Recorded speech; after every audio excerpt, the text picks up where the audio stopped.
Hello fellow fluffballs and non-fluffballs. Have you ever watched someone speedrun Solitaire and think, hey, I want to do that too? Well, you're in luck, because I'm A2K and today I'll be giving a tutorial on how to speedrun Klondike Solitaire. Now, you may be asking, Dylan, what if I don't want to speedrun Solitaire?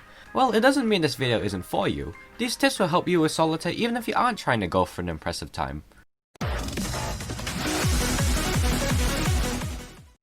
Spoiler alert, this video was actually supposed to be me playing VR chat with furries for the first time, but because I couldn't find anyone much to talk with, and my FPS literally looked like this, I decided to call it off. Now back to speedrunning Solitaire. There are first a few disclaimers to confess before I start. Firstly, making this video, I'm no professional at Solitaire, but I do have a lot of experience with speedrunning and a semi-decent score. And secondly, like most things, I can't tell someone how to speedrun the game. It's not that simple and it comes down to luck a bit. Hence, most of the pieces of advice I give are going to be pointers instead of hard set rules that you need to follow. Also, Microsoft Solitaire decided to upgrade its freaking GUI in the middle of me recording clips of this, so some of my clips will have the new GUI and some won't. On to my first tip now. Accuracy is crucial. As you start to speed up for a speedrun, your movements and your thinking need to become quicker. However, it all goes to waste if your card placement looks a bit like this. The key is accuracy.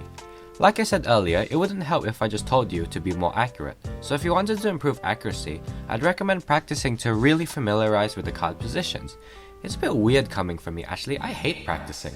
But if you really are into speedrunning that much, then I'm sure you'll get enough practice from those failed attempts. But if you aren't in either scenario, that's still fine, because you can still get a great score by focusing attention a bit away from the cards and strategy, and focusing that extra bit on making sure your card goes into the right place. Tip number 2. Be aware of all button functions.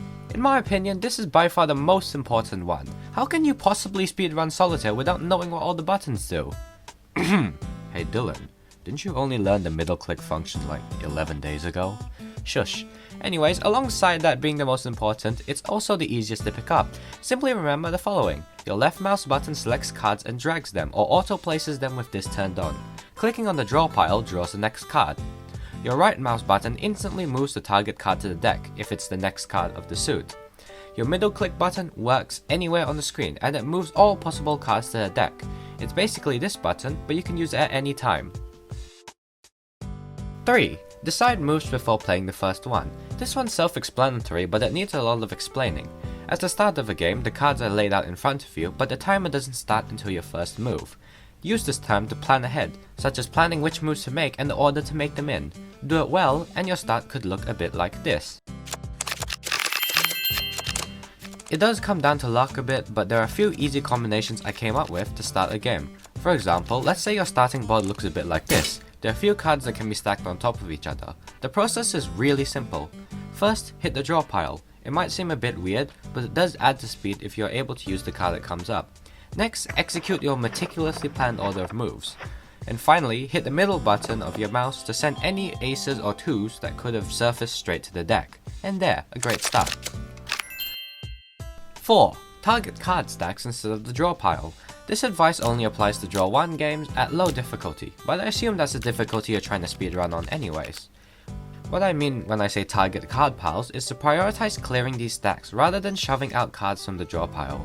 This also doesn't mean to neglect the draw pile, it means that if there's a 7 in the stack and a 7 in the pile, you should always go for the stack. I can't think of any exceptions at this difficulty. If you somehow fail to clear the stack, you could end up with the card blocking the only card that can take it, and sometimes also the card that you need to get rid of it. This doesn't just lose time, it causes a game over, and that's something we definitely don't want in speedruns. Number 5. Spam right click during the autosolve. What if I told you could shave 2 seconds off the time of every single Solitaire game you've ever played? Well, guess what? You can!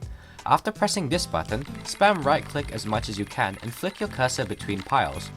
The two actions of sending cards don't seem to cancel each other out, and it saves just that small bit of time. And if you do it with a lot of cards, it becomes really noticeable, as demonstrated here.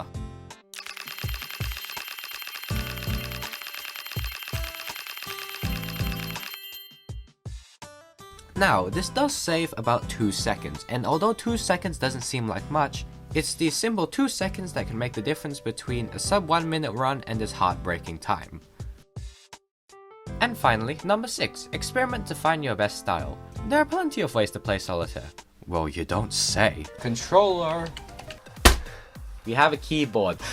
What? There are a few different ways to play solitaire, and there's no right or wrong way to speedrun. What matters is that it's best for you. Personally, my favorite method is playing using touch and mouse. I use the touch to move the cards, and I use the mouse for the middle click and right click function. I couldn't decide between the two, so I used both. So you aren't even limited to the standards, you can mix and match until you find a perfect fit. And I think that covers it all. I hope you found my advice useful for speedrunning, and I wish you all the best of luck in your own attempts. If you'd like to help this channel grow, then don't forget to like, share, and consider subscribing. We're almost at 100. And if you really like the solitaire content, then there's a really convenient comment section down below to let me know to do more. With all that said, I'll see you next time. Bye!